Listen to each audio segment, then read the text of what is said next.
नमस्कार शिक्षक मित्र हो. निपुण महाराष्ट्र कृती कार्यक्रमांतर्गत विद्यार्थ्यांचे वाचनाबरोबरच लेखनही अधिकाधिक प्रभावी व्हावे या उद्देशाने शाळांमध्ये विविध उपक्रम राबवले जात आहेत. त्यासाठी काही ठराविक अध्ययन स्तर निश्चित केले आहेत. यापूर्वी आपण 5व्या अध्ययन स्तराचा अभ्यास केला होता. या स्तरानुसार विद्यार्थी द्रुतलेखन करताना वर्णमालेतील काही अक्षरे व स्वरचिन्हे वापरून शब्द लिहितो. या स्तरासाठी काही सोप्या व उपयुक्त अध्ययन कृतींची रूपरेषा आपण पाहिली होती. यापुढील 6व्या अध्ययन स्तरासाठी म्हणजेच द्रुतलेखन करताना वर्णमालेतील सर्व अक्षरे व स्वरचिन्हे वापरून शब्द लिहितो. या अध्ययन स्तरासाठी उपयुक्त अशी एक सोपी अध्ययन कृती बघणार आहोत. अध्ययन कृतीचे नाव आहे मैत्री स्वरचिन्हांशी. या अध्ययन कृतीमध्ये शिक्षक श्रुतलेखनातून स्वरचिन्ह विरहित शब्द विद्यार्थ्यांना लिहायला देतील. उदाहरणार्थ वळ, घर, कळ, खट. विद्यार्थ्यांनी त्या शब्दात स्वरचिन्हे घालून नवे शब्द तयार करावे. उदाहरणार्थ वळ या शब्दाला स्वरचिन्हे लावल्यानंतर वाळ, विळ, वाळा, विळी, वाळू, वळू, वेळ असे नवे शब्द तयार होतील. घर या शब्दाला स्वरचिन्हे लावल्यानंतर घार, घरी, घोर, घारी, घारू, घेर, घरे. कळ या शब्दाला स्वरचिन्हे लावल्यानंतर कळा, काळ, कळी, टाळा, कुळ, केळे, केळ. खट या शब्दाला स्वरचिन्हे लावल्यानंतर खाट, खाटा, खेट, खोट, खोटा, फुट, खुंट असे नवीन शब्द तयार होऊ शकतात. प्रत्येक विद्यार्थ्याला आपल्या आवडीनुसार स्वरचिन्ह निवडून शब्द बनवण्याची मुभा असेल. 2 ते 3 मिनिटात शक्य तितके जास्तीत जास्त शब्द लिहिण्यासाठी विद्यार्थ्यांना प्रेरित करावे. विद्यार्थ्यांकडून त्यांनी लिहिलेल्या नवीन शब्दांचा उच्चार करून घ्यावा. ही कृती श्रुतलेखन, वाचन, लेखन कौशल्य सुधारण्यासाठी अतिशय उपयुक्त आहे. सुरुवातीला 2 अक्षरी सोपे शब्द द्यावेत. हळूहळू काठिण्य पातळी वाढवावी. खेळकर वातावरण ठेवून स्पर्धात्मकता वाढवावी. मूल्यांकन करताना पुढील बाबी लक्षात घ्याव्यात. विद्यार्थी स्वरचिन्ह योग्य प्रकारे लावू शकतो का हे पाहावे. शब्द लिहिताना अर्थपूर्ण व उच्चार अचूक आहेत का ते तपासावे. मैत्री स्वरचिन्हांशी ही अध्ययन कृती विद्यार्थ्यांच्या श्रुतलेखन, वाचन आणि लेखन कौशल्य वृद्धीसाठी अत्यंत उपयुक्त ठरते. स्वरचिन्ह विरहित शब्दांवरून विद्यार्थ्यांनी स्वरचिन्हे वापरून नवीन शब्द तयार करणे, त्यामुळे त्यांचा शब्दसंग्रह वाढतो, उच्चार सुधारतात आणि लेखनात सर्जनशीलता निर्माण होते. तसेच प्रत्येक विद्यार्थ्याला आपल्या आवडीनुसार शब्द बनवण्याची मुभा दिल्यामुळे सहभाग उत्साही होतो आणि 2 ते 3 मिनिटात जास्तीत जास्त शब्द तयार करण्याची स्पर्धात्मक ऊर्जा निर्माण होते. अशा उपक्रमांमुळे विद्यार्थ्यांचे भाषिक कौशल्य अधिक चांगले होते आणि त्यांचा आत्मविश्वासही वाढतो. शिक्षक मित्र हो, या व्हिडिओमध्ये आपण लेखन कौशल्याच्या 6व्या स्तरासाठी उपयुक्त अशी एक अध्ययन कृती पाहिली. पुन्हा भेटूया पुढील व्हिडिओमध्ये. धन्यवाद.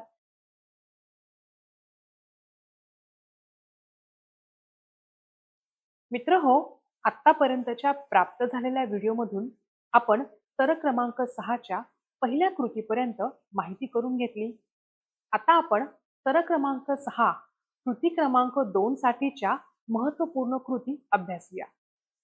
मागील स्तरापर्यंत विद्यार्थ्यांना वर्णमालेतील सर्व अक्षरे अवगत झालीच आहेत आणि विद्यार्थ्यांना स्वरचिन्हांची देखील माहिती असणार आहे.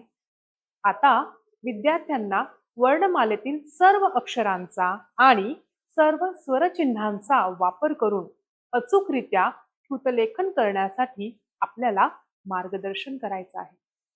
वर्णमालेतील सर्व अक्षरांचा आणि सर्व स्वरचिन्हांचा वापर करून श्रुतलेखन कसे करावे याकरिता आपण या व्हिडिओमध्ये एक कृती पाहणार आहोत. कृतीचे शीर्षक आहे पाहूया किमया स्वरचिन्हांची.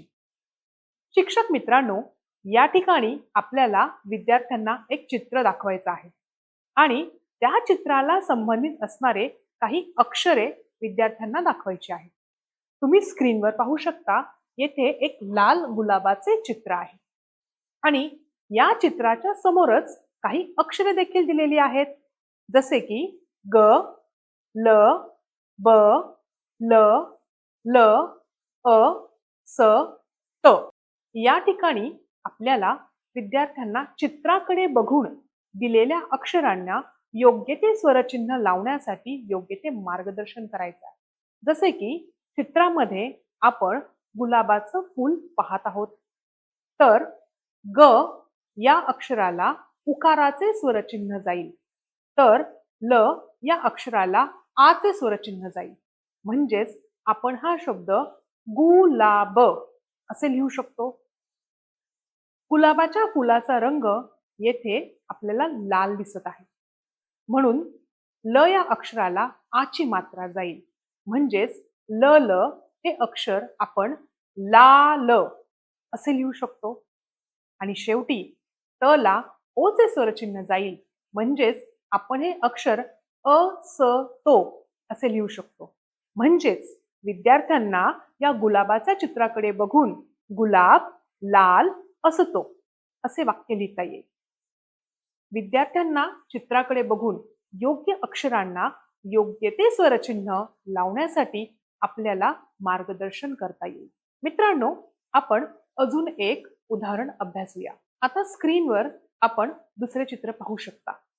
विद्यार्थ्यांसमोर हे दुसरे चित्र ठेवूया आणि त्याच्याशी निगडीत असणारी काही अक्षरे देखील देऊया. विद्यार्थी चित्राकडे पाहतील आणि त्यानंतर अक्षरांना योग्य ते स्वरचिन्ह लावून त्याचे वेगवेगळे शब्द बनवून त्यांचा योग्य तो क्रम लावून अर्थपूर्ण असे वाक्य तयार करतील. तुम्ही सर्वजण स्क्रीनवर केळीचं चित्र पाहत आहात. आता या केळीचे चित्र दाखवून आपण विद्यार्थ्यांना काही अक्षरे गटामध्ये देऊयात. सर्वप्रथम गट क्रमांक 1 म ल, दुसरा गट क ळ आणि गट क्रमांक 3 असेल अ व ड ट. आता शिक्षकांनी विद्यार्थ्यांना या गटामधील विविध अक्षरांना योग्य ते स्वरचिन्ह लावण्यासाठी मार्गदर्शन करावे आणि विद्यार्थी त्यांच्या आकलन शक्तीचा उपयोग करून गटामध्ये योग्य त्या अक्षरांना योग्य ते स्वरचिन्ह लावतील आणि विविध अर्थपूर्ण वाक्य तयार देखील करतील. जसे की मल कळ अवडत यापासून अर्थपूर्ण वाक्य असे तयार होईल. मला केळ आवडते. चला तर मग अभ्यासूया पुढचा अक्षर गट. पुढचा अक्षर गट असा असेल कळ पवळ असत. या ठिकाणी विद्यार्थ्यांना योग्य ते स्वरचिन्ह लावून अर्थपूर्ण शब्द तयार करून त्या शब्दांची गुंफण योग्यरित्या करून अर्थपूर्ण वाक्य तयार करण्यासाठी आपण योग्य ते मार्गदर्शन करू शकतो. तर या अक्षर गटापासून अर्थपूर्ण वाक्य याप्रमाणे तयार होईल. केळ पिवळे असते.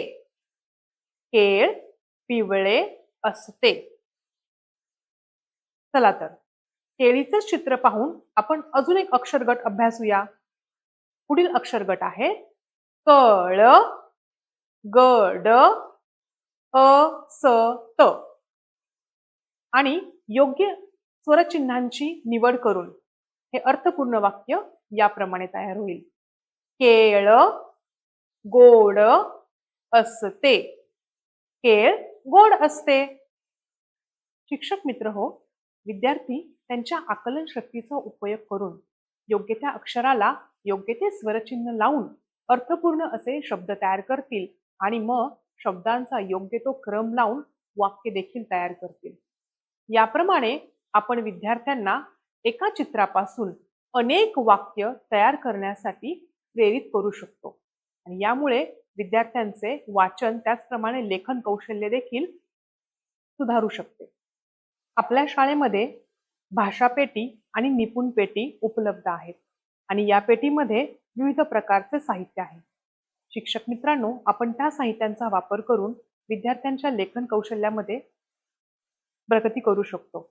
या ठिकाणी आपण पाहू शकता की काही स्वरचिन्हे आहेत आणि ही पूर्ण 14 खडी आपल्याला इथे दिसत आहे. याचा वापर करून आपण विविध प्रकारचे शब्द आणि वाक्य तयार करू शकतो आणि अगदी खेळीमेळीच्या वातावरणामध्ये विद्यार्थ्यांमध्ये लेखन कौशल्याची प्रगती करू शकतो. आपल्या सर्वांना ही कृती आवडली असेलच. जाता जाता फक्त एवढंच सांगेन, विद्यार्थ्यांमध्ये लेखनाची आवड करूया निर्माण. विद्यार्थ्यांमध्ये लेखनाची आवड करूया निर्माण, योग्य स्वरचिन्हांची त्यांना देऊया जाण. शब्दखेळ खेळूया मजेशीर. शब्दखेळ खेळूया मजेशीर, विद्यार्थी लेखनात निपुण होतील खात्रीशीर. पाहूया किमया स्वरचिन्हांची. पाहूया किमया स्वरचिन्हांची, गोडी वाढवूया वाचन आणि लेखनाची. वाचन आणि लेखनाची. चला तर मग सर्वजण मिळून अशा विविध कृती आपल्या वर्गामध्ये राबवूया आणि निपुण महाराष्ट्राचे उद्दिष्ट पूर्णत्वास आणूया. धन्यवाद.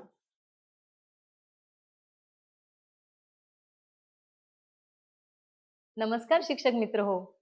आपण निपुण महाराष्ट्र अंतर्गत अध्ययन स्थान निश्चितीसाठी पूरक कृती पाहत आहोत. मागील व्हिडिओमध्ये आपण पाहूया किमया स्वरचिन्हांची या मजेशीर खेळातून विविध स्वरचिन्हांची ओळख करून घेतलेली आहे. तर आज आपण एक मजेशीर लेखन खेळ घेणार आहोत. या खेळाचे नाव आहे नको ते काढा, हवे ते जोडा. मित्र हो, विद्यार्थी जेव्हा एखादा शब्द किंवा वाक्य लिहितो तेव्हा अनेकदा स्वरचिन्हे चुकीची लावली जातात. या चुकीच्या स्वरचिन्हामुळे शब्दाचा अर्थ बदलतो. उदाहरणार्थ बघा, मळा आणि माळा हे दोन्ही शब्द वेगळे आहेत. आपण ही चूक खेळाच्या माध्यमातून दुरुस्त करणार आहोत. चला तर सुरुवात करूया या नवीन कृतीला. आता आपण कृतीची अंमलबजावणी कशी करायची ते पाहूया. सुरुवातीला शिक्षक स्लाइडवर किंवा फळ्यावर वाक्य लिहितील. त्यात 1 ते 2 शब्द मुद्दाम चुकीची स्वरचिन्हे लावलेले असतील. विद्यार्थ्यांनी चुकीचा शब्द ओळखून त्याला योग्य स्वरचिन्ह लावून पुन्हा लिहायचा आहे. योग्य शब्द लिहिल्यावर विद्यार्थ्याला संपूर्ण वाक्य लिहायला आणि मोठ्याने वाचायला सांगायचे आहे. अर्थातच योग्य उत्तर लिहिणाऱ्या मुलाचे वर्गासमोर कौतुक करायचे आहे. त्यामुळे त्याचा आत्मविश्वास वाढेल आणि अजून अभ्यास करायला त्याला हुरूप येईल. नको ते काढा, हवे ते जोडा ही कृती आपण वर्गात कार्डशीटवर वाक्यपट्ट्या बनवून घेऊ शकतो. इथे आपण काही उदाहरणं पाहूया. आपण कार्डशीटच्या पट्ट्या काढायच्या, त्यावर वाक्य लिहायची. मुद्दामून आपण एखादा शब्द चुकीचा लिहायचा ज्याला चुकीचं स्वरचिन्ह असेल किंवा स्वरचिन्ह लावलेलं नसेल. विद्यार्थी वाक्य वाचेल, चुकीचा शब्द ओळखेल, त्यामध्ये चुकीच्या शब्दाला तो योग्य शब्द तिथे ठेवणार आहे. या वाक्यामध्ये बघा, राम शाळात गेला. या वाक्यामध्ये मुलाला माहिती आहे की राम शाळेत गेला असं वाक्य पाहिजे. व शाळात हा शब्द चुकीचा आहे, त्याला आपण 2 या ठिकाणी योग्य आणि अयोग्य असे 2 शब्द दिलेले आहेत, शाळत आणि शाळेत. विद्यार्थी आता ह्या स्तरापर्यंत पोहोचलेला आहे, त्याला योग्य शब्द कोणता हे समजलेला आहे. तो बरोबर तो शब्द ते कार्ड उचलेल आणि त्या पट्टीवर ठेवेल, राम शाळेत गेला. अशा पद्धतीचं अजून एक वाक्य बघूया. दुसरं वाक्य आपण ठेवलेलं आहे समोर, त्याने दूध प्याले व खीर खाल्ली. विद्यार्थ्याच्या लक्षात आलेला आहे या वाक्यामध्ये खीर हा शब्द चुकीचा आहे आणि योग्य शब्द त्याला आपण दाखवणार आहोत. त्यापैकी बरोबर शब्द तो शोधेल आणि या ठिकाणी तो लावेल. वाक्य असं होईल, त्याने दूध प्याले व खीर खाल्ली. अशा पद्धतीने आपण अनेक वाक्य त्याच्यासाठी घेऊ शकतो. उदाहरणासाठी अजून एक वाक्य पाहूया. वाक्य आहे, बागेत फुला उमलले, मधमाशी फुला भिवती फिरत होती. थोडीशी काठिण्य पातळी वाढवलेली आहे. आपण 2 वाक्य एकत्र घेतलेली आहेत. मुलाच्या लक्षात येत आहे की बागेत फुला उमलले असं वाक्य नसावं, त्याच्याऐवजी बागेत फुल हा शब्द पाहिजे. या ठिकाणी जे स्वरचिन्ह आहे, आ लावलेला आहे, तो काढायचा आहे. विद्यार्थी लिहिल वाक्य किंवा इथे ठेवेल, बागेत फुल उमलले. पुढे वाचताना मधमाशी फुला भिवती फिरत होती. मग भिवती हा शब्द चुकीचा आहे, लक्षात येते. मग तो त्या ठिकाणी त्याला आपण 2 जर दाखवले, भुवती की भोवती, कोणता शब्द येईल? तो बरोबर सांगेल की फुला भोवती हा शब्द येईल आणि असं आपलं वाक्य होईल, बागेत फुल उमलले, मधमाशी फुलाभोवती फिरत होती. अशा प्रकारचे खेळ घेतल्यामुळे मुलांचा हे कृतीशील सहभाग राहतो आणि मुलांना या कृतीशील खेळामध्ये भाग घ्यायला मजा येते. मित्र हो, हा खेळ आपण ह्या कार्डशीट वर घेऊ शकतो. त्याचबरोबर आपण वर्गामध्ये अगदी सहजच फळ्यावरती काही चुकीची स्वरचिन्ह लावलेली वाक्य लिहूनही घेऊ शकतो. उदाहरणार्थ बघा, आईने आमटा केली, बाळाने भाकरा खाल्ली. याच्यामध्ये चुकीचे शब्द आहेत आमटा, भाकरा. विद्यार्थी योग्य स्वरचिन्ह लावतील आणि हे योग्य बरोबर वाक्य ते फळ्यावर येऊनही लिहू शकतात. वाक्य असं होईल, आईने आमटी केली, बाळाने भाकरी खाल्ली. अजून एक वाक्य बघूया. गावात वृक्ष लावले, मुलांनी पाणी दिले. आता या ठिकाणी बऱ्याच वेळेला पाणी हा शब्द चुकीचा येतो. मग तो आपण मुलं दुरुस्त करून लिहितील की गावात वृक्ष लावले, मुलांनी पाणी दिले. शिक्षकांनी कृती दरम्यान विचारायचं आहे की कोणते स्वरचिन्ह लावल्यामुळे शब्द बरोबर येईल. मुले योग्य स्वरचिन्ह सांगतील. योग्य उत्तरास प्रोत्साहन द्यावे. मुलांना सांगावे की नीट वाचून चूक शोधायची आहे. नको ते स्वरचिन्ह काढायचे आणि हवे ते स्वरचिन्ह जोडायचे. मित्रहो, शेवटी लिहिलेले वाक्य व उतारा मोठ्याने वाचायला सांगावा. सर्व मुलांना त्याच्या पाठोपाठ म्हणायला सांगावे. त्यामुळे विद्यार्थ्यांचा कृतीशील सहभाग तर मिळेलच आणि त्याचे अवधान टिकून राहील. त्याचबरोबर ज्ञानाचे दृढीकरण तर होणारच. तर शिक्षक मित्रांनो, आपण आज जी कृती केली तिचे नाव होते, नको ते काढा, हवे ते जोडा. यात आपण चुकीचे स्वरचिन्ह काढले, योग्य स्वरचिन्ह लावले, वाक्याला योग्य अर्थ दिला. अशा प्रकारे या खेळातून विद्यार्थ्यांचा शुद्ध लेखनाचा सराव, लेखन कौशल्य आणि शुद्ध लेखनाची जाणीव वाढते. शिक्षक म्हणून आपण या खेळाला दर आठवड्याला जर 10 मिनिटं दिली तर नक्कीच मुलांचे लेखन कौशल्य अधिक सक्षम होईल. चला तर मग पुन्हा भेटूया एका नवीन व्हिडिओमध्ये. धन्यवाद.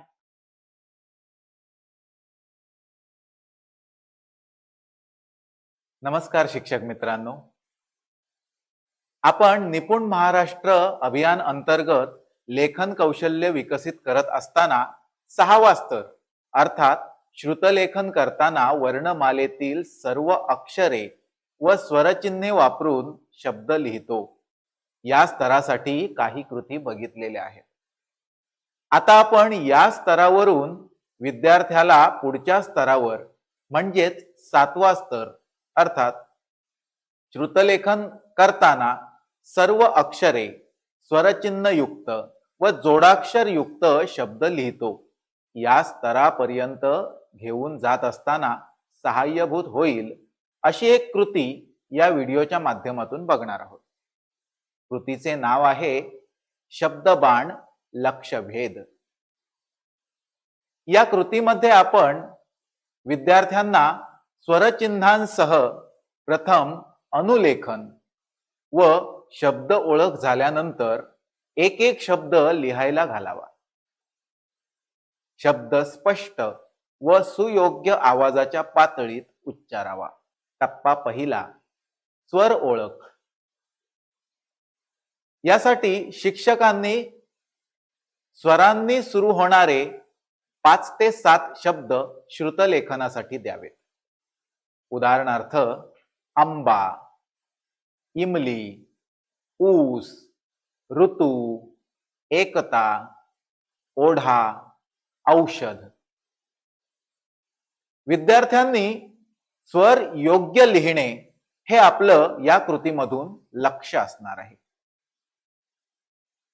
हा टप्पा एकदा साध्य झाला की पुढच्या टप्प्यामध्ये स्वरचिन्हांचा सराव आपल्याला घ्यायचा आहे. यासाठी एकाच व्यंजनावर वेगवेगळी स्वरचिन्हे लावून तयार होणारे शब्द श्रुतलेखनासाठी द्यावेत. उदाहरणार्थ कमल, काम, किडा, कुमक, कीड, कोवळा, कंकण. यामध्ये स्वरचिन्हे योग्य ठिकाणी वापरणे हे आपलं लक्ष असणार आहे. हा टप्पा एकदा साध्य झाला की पुढच्या टप्प्याला जायचं आहे. तिसऱ्या टप्प्यामध्ये आपण व्यंजनांचा सराव घ्यायचा आहे. यामध्ये क ते ज्ञ पर्यंत प्रत्येक व्यंजनावर आधारित शब्द श्रुतलेखनासाठी द्यावेत. उदाहरणार्थ कप, गडी, झोप, टाळी, ढग, वाणी, वेणी, कैरी इत्यादी. वर्णमालेतील सर्व व्यंजनांचा सराव होणं आणि ओळख होणं हे लक्ष आपलं या टप्प्यावरचं असणार आहे. हा टप्पा एकदा साध्य झाला की पुढच्या टप्प्यावर अर्थात संयुक्त व्यंजन, या संयुक्त व्यंजनांची त्याला ओळख व्हावी यासाठी आपण सोपी जोडाक्षरे असलेले शब्द त्याला द्यावेत. उदाहरणार्थ पत्र, कर्ता, सत्ता, मत्ता, गट्टा इत्यादी. सोपी जोडाक्षरे लिहिण्याची सवय त्याला व्हावी हे आपलं या टप्प्यामधलं लक्ष असणार आहे. तदनंतर पुढच्या टप्प्यावर संयुक्त व्यंजन आपल्याला द्यायचं आहे, परंतु अवघड जोडाक्षरे असलेले शब्द त्याला द्यायचे आहेत. उदाहरणार्थ पुस्तक, दुपट्टा, कर्तृत्व, संपर्क, शुद्ध, शक्ती इत्यादी. गुंतागुंतीच्या जोडाक्षरांचा सराव त्याला व्हावा हे आपलं या टप्प्यावरचं लक्ष असणार आहे. शिक्षक मित्रांनो, अशा प्रकारे आपण या टप्प्यांच्या आधारे विद्यार्थ्यांना प्रथम अनुलेखन व तत्पश्चात त्याच प्रकारचे शब्द श्रुतलेखनासाठी देऊन त्यांचा सराव घेऊ शकतो. त्यासाठी आपण शब्द कार्डे, शब्दपट्ट्या, अक्षर समूह इत्यादी साहित्याचा तसेच भाषापेटी, निपुण पेटी यामधील साहित्याचा सुद्धा वापर करू शकतो. यासोबतच आपण काही चित्रे दाखवून त्यासाठीचा शब्द विद्यार्थ्यांना लिहायला सांगू शकतो. तसेच शब्द लिहायला घालताना प्रत्येक टप्प्यात प्रथम वेग कमी ठेवावा व सराव द्यावा. जसजसा सराव वाढत जाईल तसतसा वेगही वाढवत न्यावा व जास्तीत जास्त शब्दांचा सराव द्यावा. शेवटी तेच शब्द वाक्यात वापरण्यास विद्यार्थ्यांना प्रोत्साहित करावे. जसे की मासे पाण्यात टिंबटिंब, पक्षी आकाशात टिंबटिंब, माकड टिंबटिंब उड्या मारतो, कासव खूप टिंबटिंब चालतो, बागेत टिंबटिंब फुले फुलली आहेत. यासारखी वाक्ये आपण त्यांना द्यावीत. त्यांना प्रथम ती आहेत तशी वाचायला सांगावीत. त्यानंतर रिकाम्या जागी योग्य शब्द वापरून तयार होणारी अर्थपूर्ण वाक्ये त्यांना लिहायला सांगावीत. यासाठी वाक्य अर्थपूर्ण होईल अशा तऱ्हेने वेगवेगळे शब्द वापरण्यास विद्यार्थ्यांना स्वातंत्र्य द्यावे, जेणेकरून जास्तीत जास्त शब्दांचा सराव होईल. शिक्षक मित्रांनो, या व्हिडिओमध्ये आपण लेखन कौशल्याच्या 6व्या स्तराकडून 7व्या स्तराकडे जाण्यासाठीचा एक उपक्रम पाहिला. पुन्हा भेटूया पुढील व्हिडिओमध्ये. धन्यवाद.